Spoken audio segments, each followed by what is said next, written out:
You like to think courage belongs to other auras, to men who rode into battle with steel in their hands and death in front of them. Picture a samurai at dawn, kneeling in the dirt, armor cold against his skin, knowing that by sunset he may be a corpse on that same field. Now cut to you lying in a warm bed, scrolling your phone, heart rate spiking, because you might have to send an email, confront your boss, or finally start the thing you have been talking about for 3 years. No arrows, no enemies breaching the walls, no famine outside your door. You have Wi-Fi, a paycheck, a roof, even people who would answer if you called. And yet your mind treats a calendar invite like a battlefield and a difficult conversation like an ambush. You swallow your opinion in meetings and watch worse ideas win. You avoid talking to your partner about the distance you both quietly feel. You stay in a job that is killing you slowly because the unknown feels worse than guaranteed stagnation. At night, you sedate the fear with scrolling, food, or porn, then lie there accusing yourself of being weak. The truth is darker and simpler. Your problem is not danger. It is that your nervous system has never been trained to stand its ground. Samurai were not born without fear. They expected fear and built rituals to face it until their body understood that staying was possible. You keep waiting for your circumstances to change first, for a braver version of you to appear when life finally requires it. But if you live like this, you will die extremely safe and completely untested, never finding out what you could have done if you had treated your fear the way warriors did instead of the way civilians still do. That gap between safety and courage is the prison you are rotting in. When you think samurai, your mind probably jumps to the same scenes everyone has been fed: blades drawn in slow motion, war cries in the rain, a glorious last stand. It's all climax, no preparation. You almost never see the quiet repetitions that made those moments possible. In many clans, before a campaign, courage was not left to chance. It was built by ritual. At first light, warriors were woken before the peasants, and each man walked alone to a river or waterfall outside the camp. No audience, no drama, just cold water, exposed skin, and the command to enter. The shock hit the body like a slap, breathing turned ragged. The urge to step back screamed through every muscle. That was the point. This was the first lesson. Do not obey the first command of fear. Later that same morning, the same man would kneel in a small shrine, candlelight flickering on wooden beams, and deliberately picture his own death. His body lying in the mud, his armor stripped, his family informed. He pictured comrades dying beside him. This was not masochism. It was a rehearsal that made the unthinkable thinkable, and therefore less paralyzing. Finally, he would take brush and ink and sign his name beneath a short vow. How he intended to conduct himself if the worst arrived. None of this deleted fear. It trained the nervous system, the imagination, and the will to recognize fear and still move in the direction already chosen. Samurai courage wasn't magic. It was a practice sequence. If you keep chasing only movie moments, you will keep skipping the boring, repeatable system that actually forges a different response when pressure comes.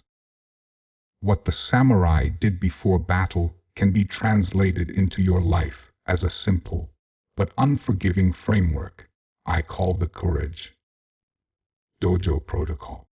Think of it as taking that morning ritual you just saw and stripping it to 3 trainable elements: body ordeal, death meditation, and vow declaration.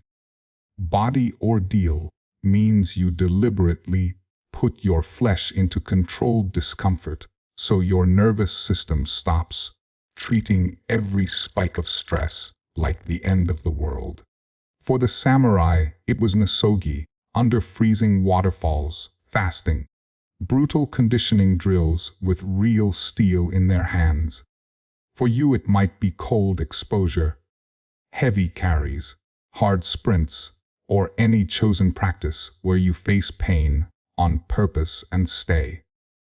Death meditation is the discipline of turning toward the worst in your mind instead of running from it. Warriors sat in dim rooms and pictured their own death, their rank gone, their family continuing without them, everything they clung to revealed as temporary. This wasn't morbidity, it was surgery on illusion, shrinking fear's leverage. Vow declaration is what gives those 2 practices a spine.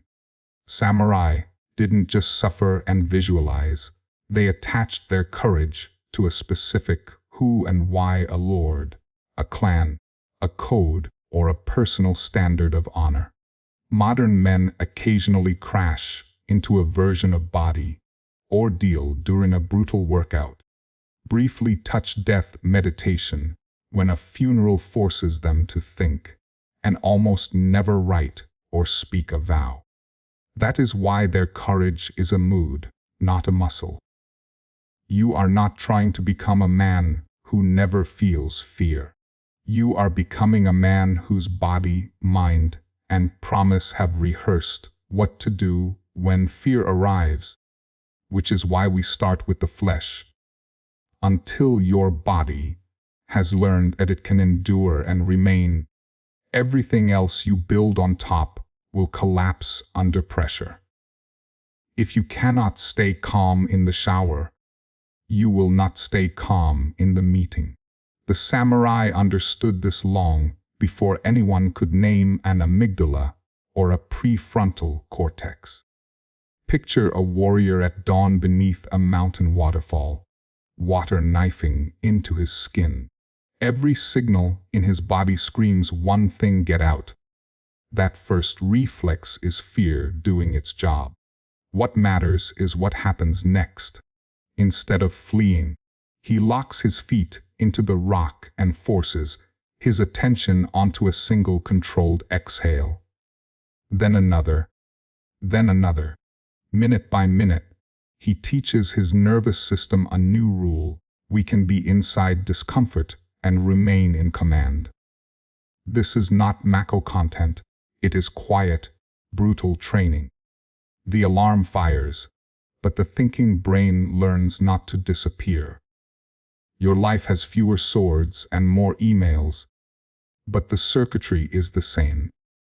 When a superior questions you, when money is on the line, when your partner's voice changes tone, your body still floods with chemicals designed to make your ancestors run from tigers. If you have never trained that circuit, it will run you. You will call it overthinking, social anxiety, or I'm just not good under pressure, when in reality your body has never practiced staying. Controlled ordeal is where that changes. It doesn't have to be dramatic. 2 minutes of cold water, a hard finisher set, a hill you sprint when you want to go home. The point is not suffering. The point is noticing the spike of panic and answering it with a deliberate, slower breath instead of escape. Do that every day, and it stops being a hack and becomes a memory in your flesh under strain. You do not run, you organize. Once your body knows it can remain, you are ready to face the image's mind avoids death, loss, humiliation. There is a reason the samurai were told to keep death always before the eyes. It was not because they enjoyed being morbid. It was because exaggeration lives in the dark. When you never look at the worst, your mind is free to invent something larger than reality, and fear grows to fill whatever space you leave it. Imagine a warrior alone in a plain wooden room the night before a campaign. No audience, no armor, just him, a candle, and his thoughts. He closes his eyes and pictures his own body in the mud, his armor stripped, the banner of his clan lying torn beside him. He sees his family receiving the news. He imagines his house empty, his possessions divided, his name mentioned for a while, and then fading. Then, crucially, he imagines the village continuing, the seasons changing, life moving on. This was not self-pity. It was surgery on the ego that screams, "If I fail, everything ends." Your version of death is smaller, but just as swollen. You treat a rejected message, a failed product, or a public mistake as if your existence will be erased. Because you never deliberately examine those outcomes, they live in your system as unnamed monsters. Death meditation for you is sitting down for 10 quiet minutes and asking, if I do this thing I am avoiding, what exactly am I afraid will happen? Then you walk through it step by step. The embarrassment on people's faces, the anger of someone you respect, the financial hit, the awkward silence. You let yourself feel it, and then you picture the part most men skip you, still here the next day, heart beating slower because your body has been trained to stay, making adjustments instead of disappearing. Samurai did not meditate on death to become reckless. They did it to see clearly. There is a reason warriors did not stop at training body and mind. They bound their courage with words. Many samurai clans required written or spoken vows before a campaign. These were not flowery speeches about honor for the crowd. They were specific commitments about behavior under pressure, whom you would protect, what you would never do, what fate you accepted if things went badly. A man might swear, "I will not flee while my Lord stands," or "I will not save my own name by sacrificing my comrades." Once that line was written, it became an internal contract. When fear rose in the chest, he did not negotiate with his feelings. He checked himself against the vow. Am I the man who runs, or the man who does what he said? That is the question you have been avoiding. Who is your courage actually for? Your ego, so you can feel impressive once in a while? Or your family, your craft, your future self? Without a clear who and why, every surge of bravery gets wasted on random stunts and arguments that change nothing. Then you go back to the same small life. You need your own line in the sand. A short, private vow no one else has to read. My courage is for building this work. My courage is for being a stable pillar for the people I love. My courage is for seeking what is true, not what is comfortable. This is not content for a profile. It is the sentence you measure yourself against when your body wants to escape. At that point, you are no longer a man who occasionally does hard things. You are a man whose courage has a job, and every decision either serves that job or betrays it. which makes fear much easier to ignore. But the moment you write it, another quieter part of you will start resisting inside. The moment you hear words like ritual, vow, death meditation, another voice inside you starts whispering negotiations. I don't need all that. My life isn't a battlefield. I'll just be more confident later. That isn't reason speaking. It's the comfortable slave in your head. It prefers predictable smallness over tested strength. It would rather keep you anxious in a familiar cage than free in unfamiliar terrain. And it is clever. As long as fear runs the show, you avoid responsibility, avoid judgment, and never have to find out what you could have been if you actually committed. This is why you forget the cold shower, why you don't have time to sit with worst-case scenarios, why writing a vow suddenly feels cringe. The slave knows that if you build these practices, you will stop needing it. Do not romanticize samurai as if they were born without this voice. They heard it too. Their answer was to design rituals that starved it. Every time they remained in icy water, every time they imagined their own death without flinching, every time they signed their name under an oath and then blood to keep it, they were proving a simple truth. There is someone in here besides my fear. That is the real internal war. You are not fighting fear itself. You are fighting the story that says you are safer staying exactly who you already are. Once you see this, courage training stops being optional content and becomes survival training for your character. If you ignore that slave, you will keep binging videos about bravery while arranging your life, so you never actually have to be brave. Naming him is your first. If you want courage to become more than an idea, you need a dojo inside your life, not a monastery on a mountain. For the next 30 days, you build that dojo with 3 simple practices. First, body ordeal. Each morning you choose 2 or 3 minutes of deliberate discomfort. Cold shower, hard finisher set, brisk walk up a hill in weather. It doesn't matter, as long as it is safe, difficult, and voluntary. The goal is not to impress anyone. The goal is to notice your urge to escape and answer it with 1 breath and 1 more moment of staying. Second, death meditation. 3 times a week you sit for 10 minutes, eyes closed, and ask, if I finally did this thing I'm avoiding, what is the worst likely outcome? Then you walk through it in detail.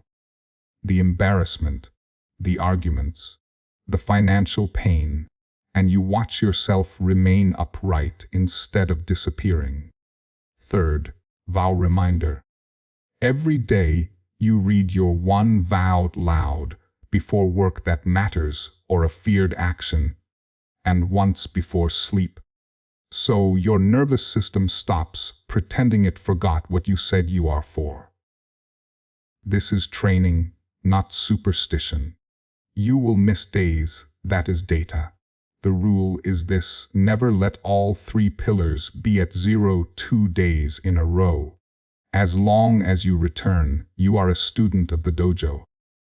If you are serious, pick 1 domain as your testing ground and write it publicly. Courage is for Da. My dojo is done for 30 days. That sentence is what you will remember when the water feels too cold. At some point you have to admit it. Your life looks calm from the outside, but inside you're restless. You dodge hard conversations. You keep genius-level ideas trapped in notebooks. Every night ends with the same quiet sentence in your head. I betrayed myself again. That is life on this side of the wall. Now picture the same life, same job, same city, but a different nervous system. You still feel fear rise in your chest, but your body has practiced staying. You still see the worst case movie in your mind, but a second voice answers. And then what? We handle it. Pressure stops being proof that you can't handle life and becomes your training ground. You begin to ask for what you actually want, directly. You set boundaries without your voice shaking. You start work that matters and keep going after the first dip of discomfort. When others panic, you stay steady, not because you don't care, but because you've rehearsed standing in the fire. Slowly, people treat you differently. You stop being a question mark and become a reference point. Underneath all of it, a deeper shift. You stop asking, "Am I brave?" and start asking, "What requires courage today?" Courage is not a mood or a gift. It is a skill and a duty. The samurai knew this, so they built ritual around it. Now you have yours. Either let fear keep writing your story, line by line, or step into your daily courage dojo and finally train for the moment the wall cracks. Do not waste